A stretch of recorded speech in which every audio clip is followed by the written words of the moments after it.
So the first speaker of our next session is Caleb Adams from the University of Texas at Austin.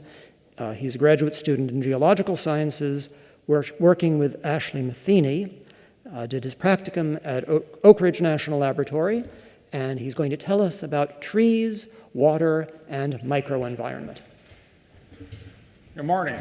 I'm Caleb, and today I'm going to talk to you about trees.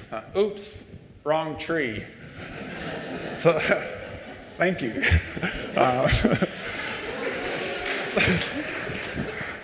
I'm talking about these trees, of course. The magnificent living coupling point of the terrestrial carbon and water cycles. Largest terrestrial carbon sink, biggest component of the terrestrial water cycle. Just a brief background. In undergrad, I was fortunate to do a DOE SULI internship with the fire modeling team at Los Alamos. And I was a math major, didn't know much about trees. My mentor there, Adam Atchley, as well as the rest of the team, introduced me to these fire behavior models. And in them, they represent trees and tree crowns in these 3D voxels. So each voxel contains some information about the tree crown at that location, like bulk density, and importantly, fuel moisture content. So in the case of a living tree, it's live fuel moisture content. And they wanted to better represent live fuel moisture content and how trees actually get to the point of their water content at the time of fire. So there's a couple kinds of fuel that we think about. There's dead fuel, and its moisture content is passively responsive to environmental conditions like air humidity and temperature. Live fuel moisture content also responds to those same conditions, but the way it responds is dependent on species-specific traits and behaviors, site-specific soils, topography. And all of this really got me thinking about what factors can lead to heterogeneous LFMC conditions. And over the years, it's gotten, my question has kind of evolved to how do species composition and forest structure impact ecosystem functions? Specifically, those ecosystem functions would be photosynthesis, evapotranspiration, and by extension, we get to fuel moisture content and fire behavior, fire effects. And so species composition affects all of that through species-specific traits and behavior. Forest structure induces microclimates. And I've been using observational and modeling studies to try to answer these questions. So a little bit about species-specific hydraulic strategies, which is the hydraulic strategy is the suite of traits and behaviors that determine how plants access, move, and store water. So water moves through plants along a negative water potential gradient. Water potential, within a medium like soil or a plant, is kind of a measure of how tightly the water within it is being held by the tissues in case of a plant or soil particles in case of a soil. And so pure water has a water potential of 0. And within the medium, as water is lost, that water potential gets more and more negative. And so within a tree, in the leaves of a tree, there's these pores called stomata that open and close to let carbon dioxide in to be used in photosynthesis. And a consequence of opening that stomata to get CO2 is water evaporates from the intercellular spaces in the leaf. As that water evaporates, it propagates a negative water potential down the line of water, and water moves up, and that water potential is most negative in the leaves and least negative down at the roots. So water is able to move through the column. Different species will have different ways of regulating their stomata, whether to prioritize gaining CO2 or to prioritize saving water, not drying out. Different species have different xylem, which are the conduits through which water moves through the plant. They could have wider xylem that can move more water faster, but is more vulnerable to embolism, which is air bubbles getting created within the xylem vessels that block water movement. And rooting depth will determine where they get their water from. So here's just an example of how coexisting species often have opposing hydraulic strategies. Live oak and ash juniper coexist in central Texas, and live oak have much wider xylem conduits than ash juniper do, so they move water faster, but they're more vulnerable to that embolism. And I don't need to get too much into those graphs there. You can ask me if you want later, but it just shows their varying, their difference in vulnerability. And so with the Matheny Ecohydrology Lab, my advisor's lab at UT Austin, we do a lot of observational studies where we measure sap flow and wood water content within trees. And we can do these in coexisting trees and get a better idea of the differences between the trees. And this led to, this is a paper that I have in review now.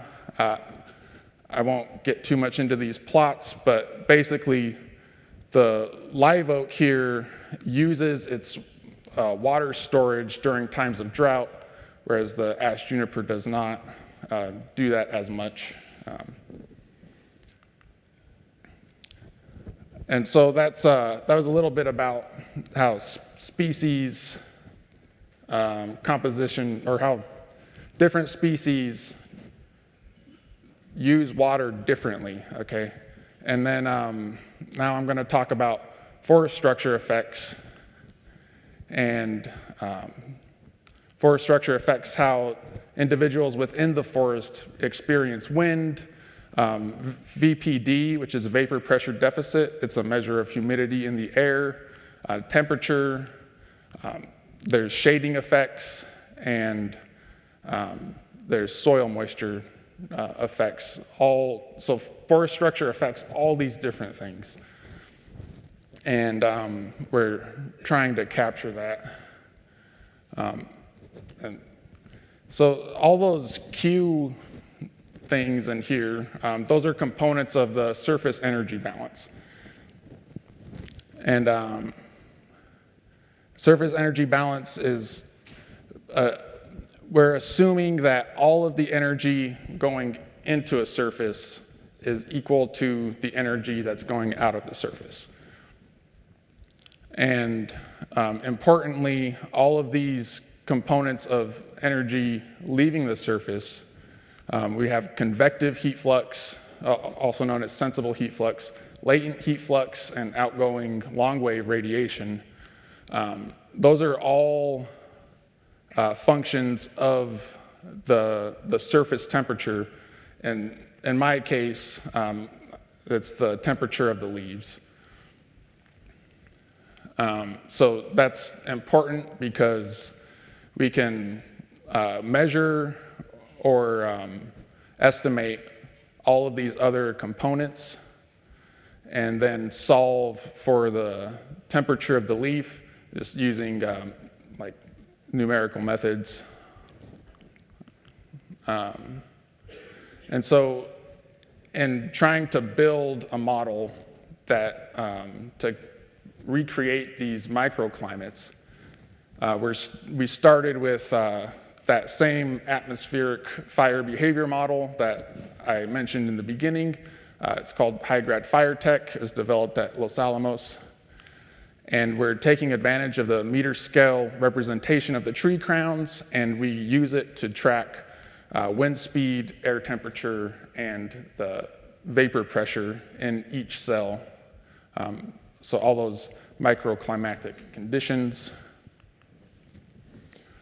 And then into that, we put a ray tracing model where we calculate the position of the sun, and then from each cell that contains leaves, we trace a ray to the position of the sun and calculate how much shade that cell is getting from all the other cells with leaves, like in that direction.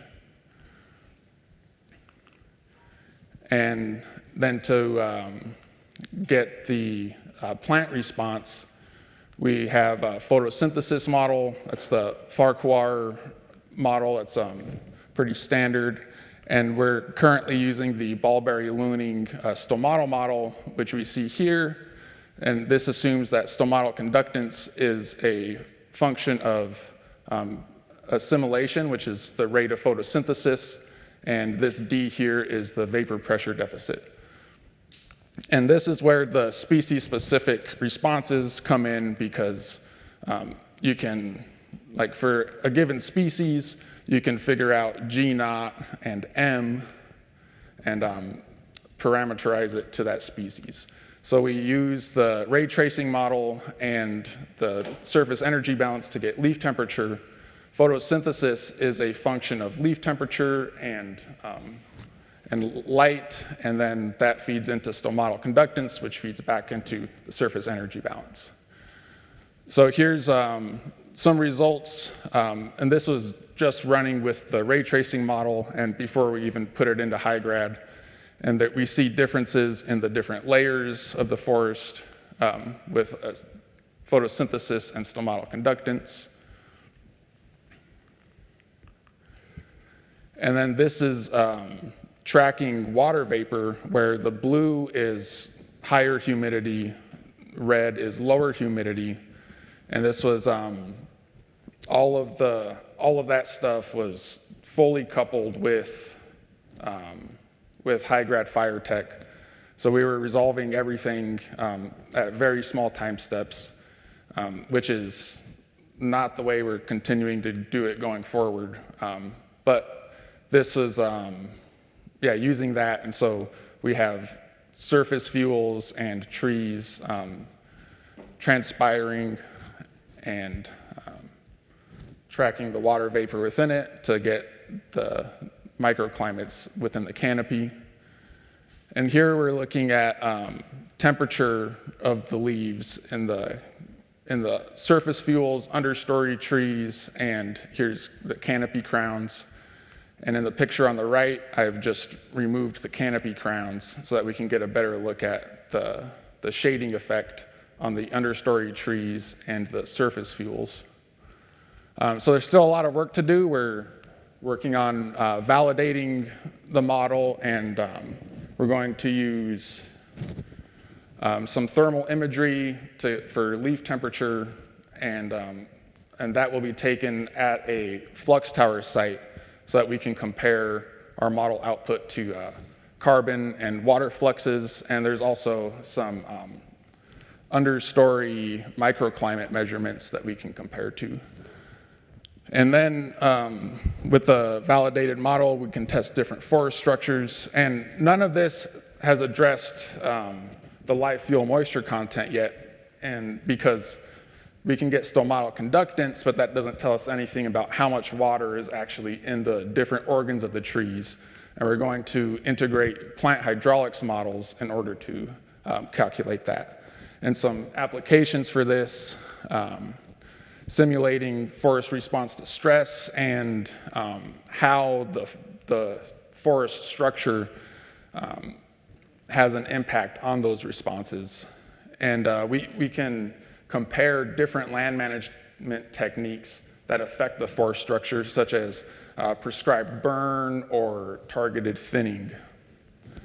And with that, I'd like to thank, first of all, my wife and daughter, my advisor, Ashley Matheny, the Matheny Eco-Hydrology Lab, and all of my mentors at Los Alamos National Laboratory, and of course the CSGF. Thank you.